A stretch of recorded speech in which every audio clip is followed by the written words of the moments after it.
میں قطب الدین اور آپ دیکھ رہے ہیں سبھی خبریں۔ اس وقت میں موجود ہوں ایک نیو کوچنگ سنستھان کو اوپن کیا گیا ہے۔ آج اس کی اوپننگ تھی۔ افتتاح کے موقع پر مہمان خصوصی کی حیثیت سے تشریف لائے معروف عالم دین حضرت مولانا انور حسین قاسمی صاحب، جو ناظم و بانی جامعہ عربیہ دارالعلوم دارہا ہے۔ آج ان سے بات کرتے ہیں کیا میسج دیں گے۔ آج نیو اسٹڈی پوائنٹ کی اوپننگ تھی، اس موقع پر آپ مکھیہ اتھھی کے روپ میں تشریف لائے تھے۔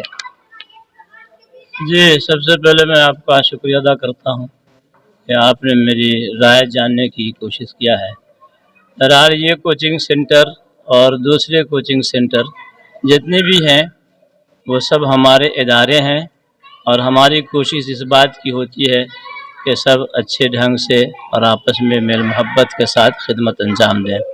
یہ کوچنگ سینٹر ماشاءاللہ ایک عالم اور ایک ماسٹر نے مل کر قائم کیا ہے، اور مجھے اس سے بہت اچھی امید ہے کہ انشاءاللہ یہاں پر تعلیم کا نظم، تربیت کا نظم بھی اچھا ہوگا، اور اسلامیات کو ملحوظ رکھتے ہوئے یہاں پر خدمت انجام دیں گے۔ اس تعلق سے میں اس کے ساتھ اپنے بہترین جذبات کا اظہار کرتا ہوں، اور مجھے خوشی ہے، مبارکباد بھی دیتا ہوں کہ اللہ تعالیٰ اس کوچنگ سینٹر کو بہت قبول فرمائے اور اچھی تعلیم و تربیت کا نظام قائم فرمائے۔ ایک استاذ کی معاشرے اور سماج کو بنانے میں جو اہمیت ہوتی ہے، استاذ اپنی ذمہ داری کو جس طریقے سے نبھانی چاہیے، ابھی وہ استاذ اور طالب علم میں دوری ہوتی جا رہی ہے، اس کے بارے میں کیا کہیں گے آپ؟ جی، یہ ایک بہت بڑا المیہ ہے۔ ہم لوگوں نے چونکہ عام طور سے پڑھنے والے نے بھی اور پڑھانے والے نے بھی پڑھنے پڑھانے کے ادارے کو ایک تجارت کے طور پر استعمال کرنا شروع کیا۔ اس میں ایک بڑا نقصان ہوا۔ جو کچھ اس کا معاوضہ فیس کے نام پر دیا جاتا ہے تو پڑھنے والا طالب علم اس کے سرپرستان یہ سمجھتے ہیں کہ ہم نے اس کا پورا بدلہ دے دیا، حالانکہ ایسا نہیں ہے۔ ایک جو استاد ہوتا ہے وہ اپنا خون جگر لگاتا ہے اور اپنی پوری قوت اور محنت سے ایک ناکندہ تراش کو بہترین تراشیدہ خوبصورت شکل دے کر بہت اونچا انسان بنا دیتا ہے۔ بلکہ یہ عام بات ہے کہ ماں باپ تو وہ ہوتے ہیں کہ جو بچے کو آسمان سے زمین پر لاتے ہیں، اور استاد اپنی محنت سے اس کو زمین پر آسمان پر پہنچا دیتے ہیں۔ تو بہرحال اساتذہ کی محنت اپنی جگہ پر مسلم ہوتی ہے، اور اس کا وہ ایسا احسان ہوتا ہے کہ پوری زندگی اس کو بھلایا نہیں جا سکتا ہے۔ استاد جس شعبے کا بھی ہو، حضرت علی رضی اللہ تعالیٰ عنہ کا قول ہے، آپ کا ارشاد ہے، وہ فرماتے ہیں من علمنی حرفا فانا عبدہ انشاء عبدنی و انشاء عاتقنی و انشاء ابانی، یعنی یہ کہ جس نے مجھ کو ایک حرف سکھا دیا تو میں اس کا غلام ہوں، اگر وہ چاہے تو مجھے بیچ دے، چاہے تو مجھے غلام بنائے رکھے، یا چاہے تو مجھے آزاد کر دے۔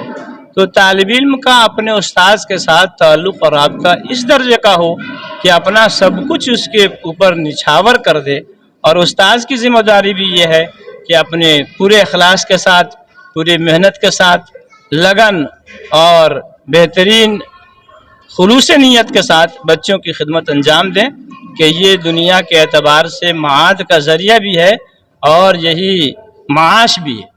معاد بھی اس سے وابستہ ہے اور معاش بھی اس سے وابستہ ہے، اور اس کے لیے طالب علم اور استاذ دونوں ہی جز ہیں۔ تو دونوں کو اپنے اپنے اعتبار سے ایک دوسرے کے حق کو ملحوظ رکھتے ہوئے کام انجام دینا چاہیے۔ آپ کئی کتابوں کے رائٹر ہیں، کئی کتاب لکھ چکے ہیں، لیکن مسلمان تعلیم میں بہت پیچھے ہیں۔ آخر وجہ کیا ہے، جبکہ مذہب اسلام نے ہر موقع پر تعلیم کی اہمیت، اس کی افادیت کو بتایا ہے؟ ہاں، یہ بھی ایک بہت افسوسناک پہلو ہے۔ ہمارے مسلمان لوگوں نے یہ صرف مال کمانے کی طرف توجہ دیا، حالانکہ مال کمانے کی طرف توجہ دینے میں بھی وہ بھرپور کامیابی ان کو حاصل نہیں ہوئی۔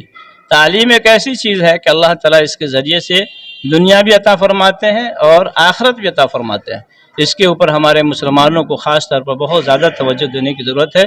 ہمارا یہ علاقہ پوپری حلقہ خاص طور پر یہ مسلمانوں کا بہت بڑا طبقہ ہے، اور افسوس یہ ہے کہ یہاں پر بہت بڑے بڑے لوگ پیدا ہوئے، لیکن یہاں پر کوئی اچھا کالج قائم نہیں ہو سکا، کوئی اچھی تعلیم کی جگہ نہیں بن سکی، کوئی بڑا ادارہ یہاں پر قائم نہیں ہو سکا۔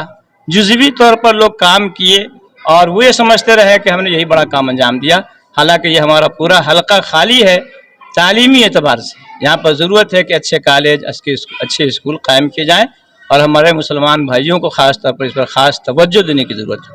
اس سے پہلے بھی بار بار سچر کمیٹی کی رپورٹ آئی تھی، اس موقع پر 2-3% مسلمانوں کے بچوں کی تعلیم کا ذکر آیا۔ سرچ کرنے پر اور اس کا سروے کرنے پر معلوم ہوا کہ بہت بڑی تعداد ایسی ہے مسلمانوں کی کہ جو کام کرنے میں مشغول ہیں، تجارت میں، کھیتی باڑی میں، دوسری چیزوں میں، اور اس میں بھی بھرپور ان کو کامیابی نصیب ہو رہی ہے۔ ہمارے یہاں صرف تعلیم کا مقصد یہ سمجھ لیا گیا کہ اس تعلیم کے حاصل کرنے کے بعد ہمیں کوئی اچھی نوکری مل جائے، کوئی اچھی ملازمت مل جائے۔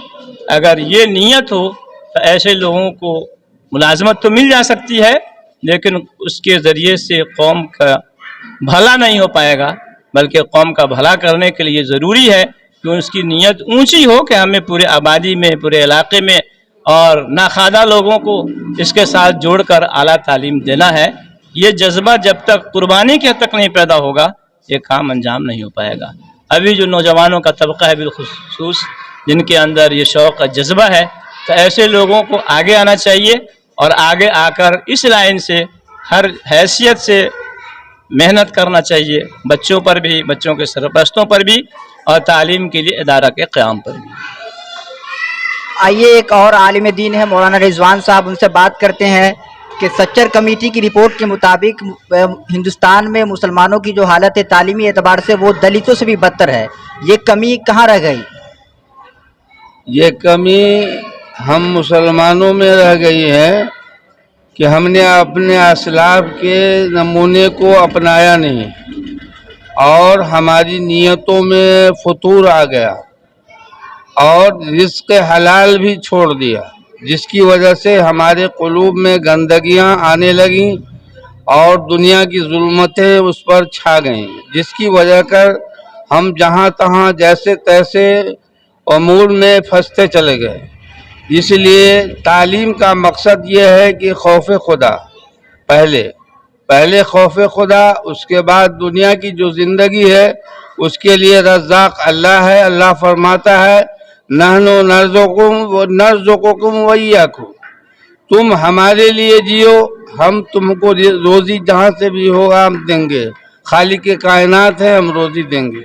بہرحال ہر آدمی آگے بڑھنے کی کوشش میں، دنیا جمع کرنے کی کوشش میں، کوئی عزت و نام روشن کرنے کی کوشش میں، اس طرح سے کوتاہی بڑھتے چلے گئے، جس کی وجہ سے یہ دن یہ منہ دیکھنا پڑ رہا ہے۔ اور یہاں پر نیو اسٹڈی پوائنٹ کے جو ڈائریکٹر ہیں ان سے بات کریں گے کہ جو ٹیچر ہوں گے ان کے اندر کیا کوالٹی ہے، اور ان کی جو ڈگری ہوگی وہ کیا ہوگی، اور CBSE بورڈ ہوں گے یا BSEB بورڈ کی یہاں تعلیم ہوگی اور سبجیکٹ کی تعلیم ہوگی۔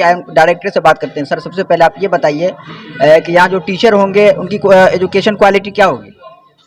ابھی تو فی الحال یہاں جو بھی ٹیچر ہوں گے وہ ڈائریکٹر صاحب کے تھرو ہی پڑھائی چلیں گے، ایجوکیشن کے مطابق کام چلے گا، ٹھیک ہے۔ تو جو ڈائریکٹر ہیں حسان احمد حسان سر، ان کا جو ہے کوالیفیکیشن BEd ہے، BEd آپ نے کہاں سے کیا؟ سبجیکٹ آنرز کیا تھا آپ کا؟ میتھمیٹکس گریجویشن، ٹھیک ہے، رویال سیما یونیورسٹی حیدرآباد سے کیا BEd۔ اور یہاں جو پڑھائی ہوگی وہ کون سے بورڈ کی پڑھائی ہوگی؟ BSEB CBSE دونوں بورڈ کی پڑھائی ہوگی۔ اور سبجیکٹ میں اردو عربک ہوگا یا صرف اسکولی؟ نہیں، اردو کی بھی تعلیم دی جائے گی اسکول لائن کے مطابق، اسکول میں جتنا بھی ضرورت ہے اس کا اردو کا، اس کے حساب سے پڑھائی دی جائے گی اردو لائن کی۔ سب سے پہلے آپ کا شکر ادا کرتے ہیں۔ میرا مقصد یہ ہے کہ جو بھی بچے یا بچیاں جو باہر پوپری اپنے گاؤں سے یا آس پاس کے جو بچیاں ہیں، جو بچے ہیں جو باہر پوپری میں یا اس کے آس پاس جاتے ہیں پڑھنے کے لیے، تو بہت حالات کے اعتبار سے میں سوچا کہ یہاں بہتر سے بہتر تعلیم دی جا سکے، تاکہ یہاں کے جو بچے ہیں وہ باہر نہیں جائے، اور بہتر سے بہتر یہاں تعلیم ان کو حاصل ہو۔ اور گارجین سے جو بھی پیرنٹس ہیں ان سے التماس بھی کرتے ہیں، درخواست بھی کرتے ہیں کہ وہ اپنے بچے کو یہاں پڑھائیں۔ انشاءاللہ امید کی جاتی ہے کہ، اور امید بھی آپ سے امید ہے کہ جو بچے کو بھیجیں گے ان کو اچھی سے اچھی تعلیم دی جائے گی۔ ٹائمنگ کیا